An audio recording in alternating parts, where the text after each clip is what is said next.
ஆன்மீக நேயர்கள் அனைவருக்கும் இனிய காலை வணக்கம். கும்பராசி நேயர்களே, சொந்த வீடு உங்களுக்கு எப்பொழுது அமையும்?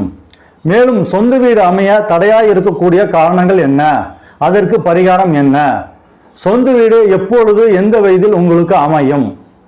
சொந்த வீடு அமையணும்னா உங்க ஜாதகத்துல 4ஆம் இடமும் 4ஆம் வீட்டு அதிபதியும் பலமாக இருக்கிறது ரொம்ப ரொம்ப முக்கியம். நீங்க பொருளாதாரத்துல மிகப்பெரிய நிலைமையில் இருந்தாலும் சரி, அல்லது பதவியில மிகப்பெரிய பதவியெல்லாம் வகிச்சாலும் சரி, சொந்த வீடு அமையறதுக்கும் பொருளாதாரத்துக்கும் நீங்க வேலை பார்க்கறதுக்கும் எந்த ஒரு சம்பந்தம் கிடையவே கிடையாது.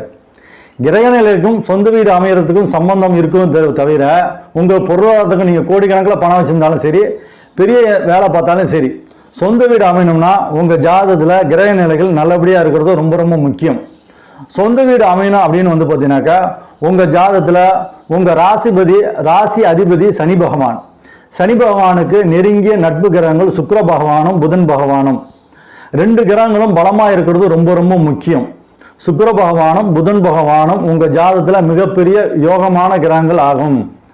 உங்களுக்கு சுக்கிர தசை அல்லது புதன் தசை அல்லது சனி தசை உங்களுக்கு எந்த வயசுல வருதோ அப்போ உங்களுக்கு சொந்த வீட்டை இந்த 3 கிரகங்களும் உங்களுக்கு அமைச்சு கொடுப்பாங்க. மேலும் உங்க ஜாதகத்துல 4ஆம் இடமும் 4ஆம் வீட்டு அதிபதியாக எந்த கிரகம் வருகிறதோ அந்த கிரகத்தோட தசாபத்தி அந்தரங்கம் உங்களுக்கு எந்த வயசுல வருதோ அப்போ அந்த கிரகம் உங்களுக்கு சொந்த வீட்டை அமைச்சு கொடுக்கும். அல்லது உங்களுடைய ஜாதகத்துல எந்த கிரகம் நல்லா பலமா இருக்குதோ அந்த கிரகத்தோட தசாபத்தி அந்தரங்கம் உங்களுக்கு எந்த வயசுல வருதோ அப்போ உங்களுக்கு அந்த கிரகம் சொந்த வீட்டை அமைச்சு கொடுக்கும்.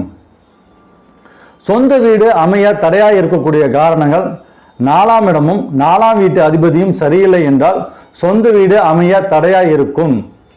அதற்கு பரிகாரம், 4ஆம் இடமும் 4ஆம் வீட்டு அதிபதியமா எந்த கிரகம் வருகிறதோ அந்த கிரகத்துக்கு உண்டான பரிகாரம்.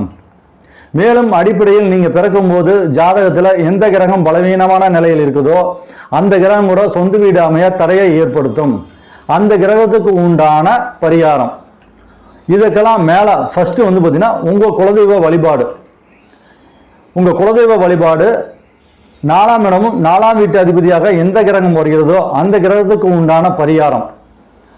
மேலும் நீங்க பிறக்கும் போது உங்க ஜாதகத்துல எந்த கிரகம் பலவீனமான நிலையில் இருக்குதோ அந்த கிரகத்துக்கு உண்டான பரிகாரம். இதை மட்டும் நீங்க செஞ்சுட்டு வந்தீங்கன்னாக்கா உங்களுக்கு சொந்த வீடு அமையும். நன்றி.